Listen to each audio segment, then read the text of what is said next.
ever since having a taste of Bridget's concoction, which I assumed had been made with grapes from the other world.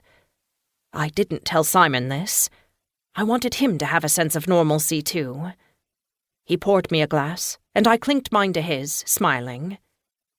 To divine tasting grapes. And to us, Simon replied before sipping. Next, he produced an array of cold-cut meats, cheese, and biscuits. When do you go back to the hospital? I asked him after a few bites. He waited until he had finished chewing to respond. In 2 days. He sighed. But I wish my leave of absence was longer. He followed this with a chuckle. At least I'm not going to become a goddess while on my holiday.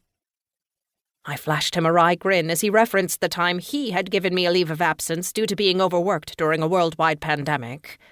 I had come back with the Way of Kings and a shitload of questions about my future. Now I was more secure. As long as I think about Simon and not Cernunnos, I thought. Simon seemed to sense that other things had pervaded my mind. He reached for my hand and squeezed. How about a little outing on the boat? My brows furrowed.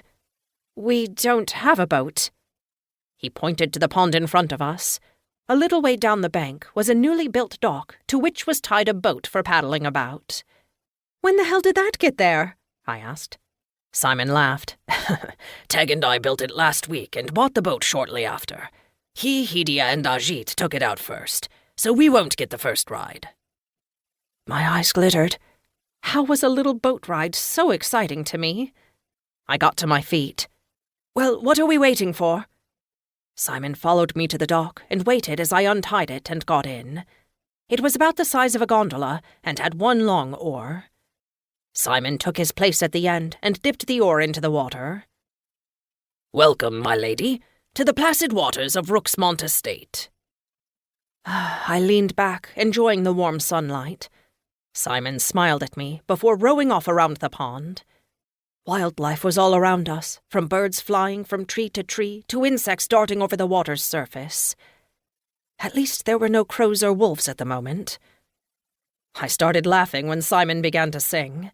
He sang often, but I was surprised to hear how well he performed a silly rendition of an Italian love song in his basso voice. I threw back my head and laughed. Then I closed my eyes and listened. A soft breeze blew past, ruffling my loose, dark hair and the dress that Simon had insisted on me wearing.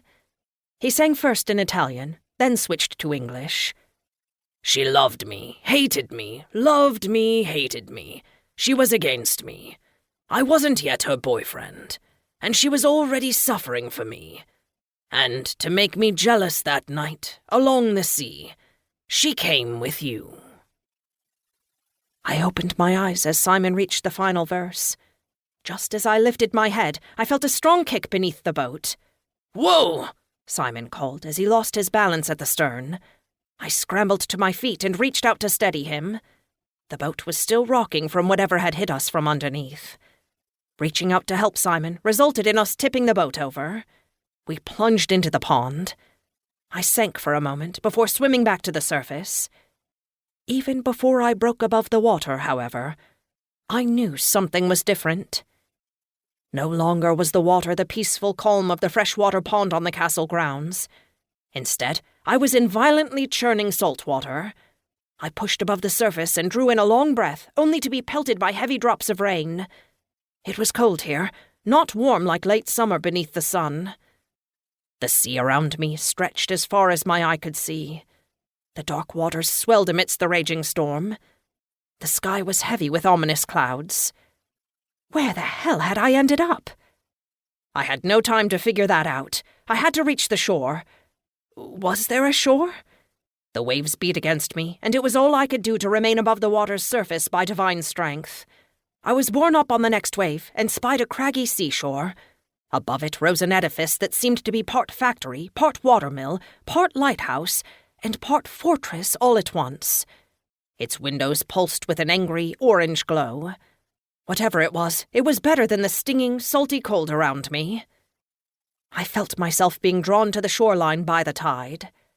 I need to go with the waves, I decided, and hope I don't get smashed against the stones. Where was Simon? Panic well.